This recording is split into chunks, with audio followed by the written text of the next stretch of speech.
All right, the countdown is over. The day is finally here, and what a way to start your morning. Look at the famed Eiffel Tower there as a backdrop as we get ready. Just a few hours away from the opening ceremony of the 2024 Summer Olympic Games happening in the famed City of Light, Paris, France. Yeah, from the Eiffel Tower you see here to the Arc de Triomphe, many of Paris's historic and iconic landmarks have been completely transformed for the Summer Olympic Games. And today's ceremonies will start this afternoon at 1:30 our time. Yeah, just a few hours, as we mentioned, and as expected, 300,000 spectators are going to be watching the unprecedented event, the opening ceremony down the River Seine, a 4-mile stretch, making it the first time in the history of the Summer Olympics that an opening ceremony is going to be held outside of a stadium venue. And besides the thousands of attendees, 10,500 athletes will parade down the river on hundreds of custom-made floats. Two very special athletes with South Florida connections, LeBron James and Coco Gauff, will be carrying a special honor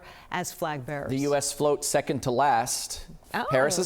France's last, U.S. second to last, because we will host the next games in L.A. Oh. NBC's Mike Tirico will host the opening ceremony for the 4th time in his storied career. He'll be joined by 3-time Grammy Award-winning singer Kelly Clarkson and NFL Hall of Fame quarterback Peyton Manning. And of course, our NBC Today family, Savannah Guthrie and Hoda Kotb, they are thrilled and excited. And they're going to be in the middle of all the action, getting an aerial view of the ceremony from a bridge on the River Seine, right near the Place de la Concorde. And as the Olympic torch makes its way toward the City of Light, preparations are almost complete for the first Olympics in the city in over a century. 1924 was the last time that Paris hosted the Olympic Games. And from the 1924 Olympic Games, there's only one venue that's still around, Yves Dumanoir Stadium, which was once the setting for the opening ceremony. Now it's going to be the site for field hockey.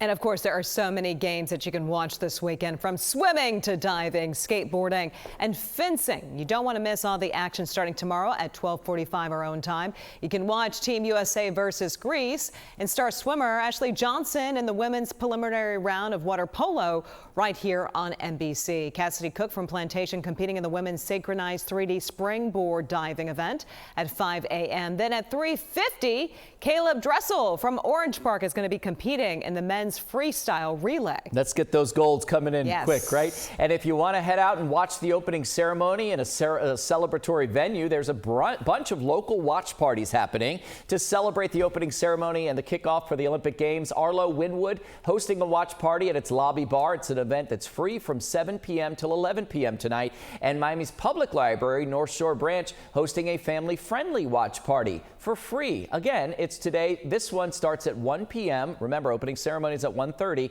and lasts until 5:30 p.m.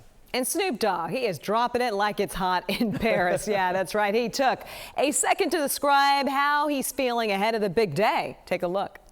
I've been out here working the Olympics, talking to the athletes, the families, and meeting the people and kissing the babies and doing the things that I do to politically stay correct. And just being Snoop Dogg, that's what I know how to do the best.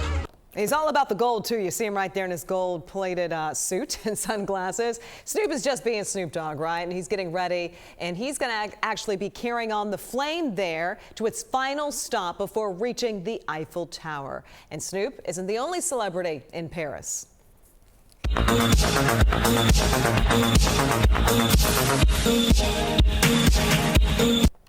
Yeah, all the famous people are out and about. The stars were out at the prelude of the Olympic Bash hosted by French luxury goods company. Everyone from Anna Wintour to Zendaya, Naomi Osaka, Mick Jagger, and so much more were there for the big event. There's Pharrell Williams, a lot of folks. Of course, stay with NBC6. We've got our own big celebrity. We're talking about Marissa. Marissa Bagg is there. She's going to be joining us in 10 minutes with more on how the City of Lights is preparing for the opening ceremony. That's right. They all had the little tiny mic. They did want that.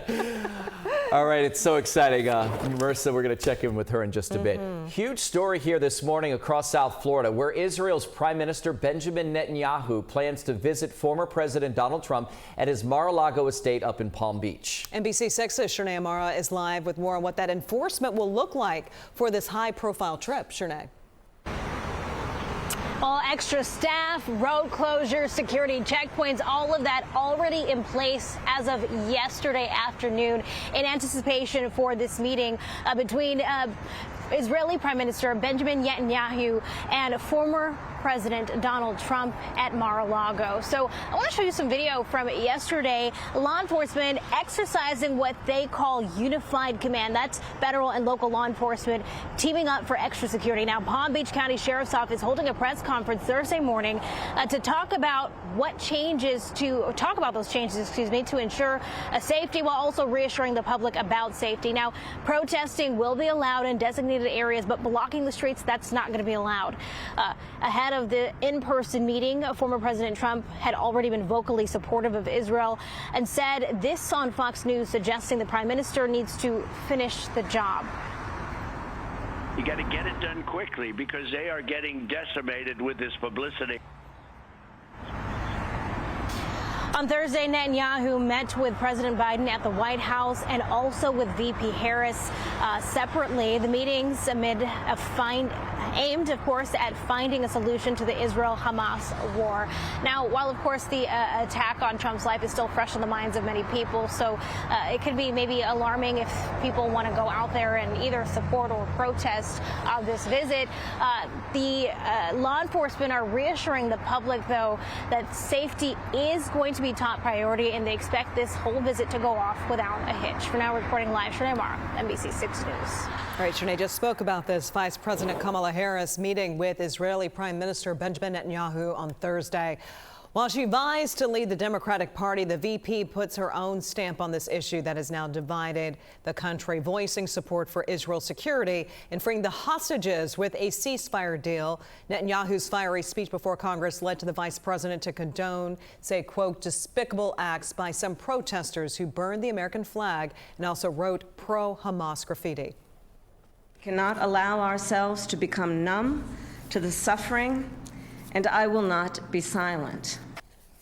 Earlier in Houston, Texas, Vice President Harris thanked the American Federation of Teachers for their work for children and their endorsement as she tries to highlight both domestic and foreign policy in a presidential campaign that's at warp speed.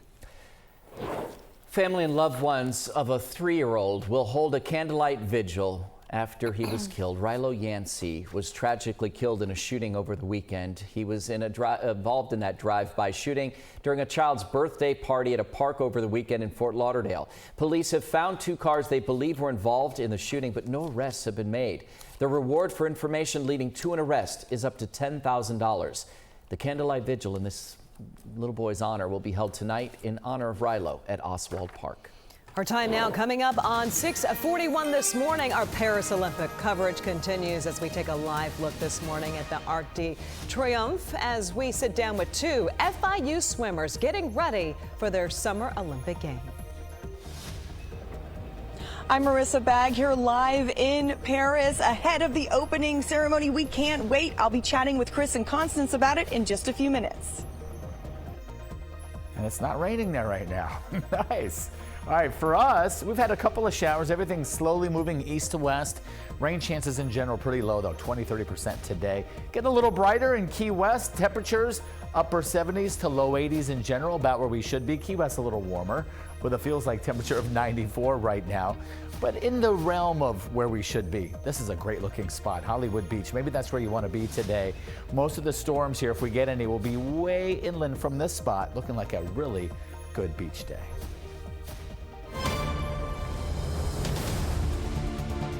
And the sky looks really beautiful right now from this angle, right? But the roads, not so much. The Palmetto heading south, northbound at Okeechobee Road. There's an accident there blocking 3 lanes that just reopened, but you can see the delays that are already still caused from this accident. Again, on the Palmetto heading northbound at Okeechobee Road, 3 lanes blocked there. Also, right now on the Turnpike extension heading southbound at the Don Shula Expressway ramp, it's completely blocked due to another major accident there, so you're going to want to seek an alternate route. Broward, things are still looking pretty good in your area. We'll be right back right after this.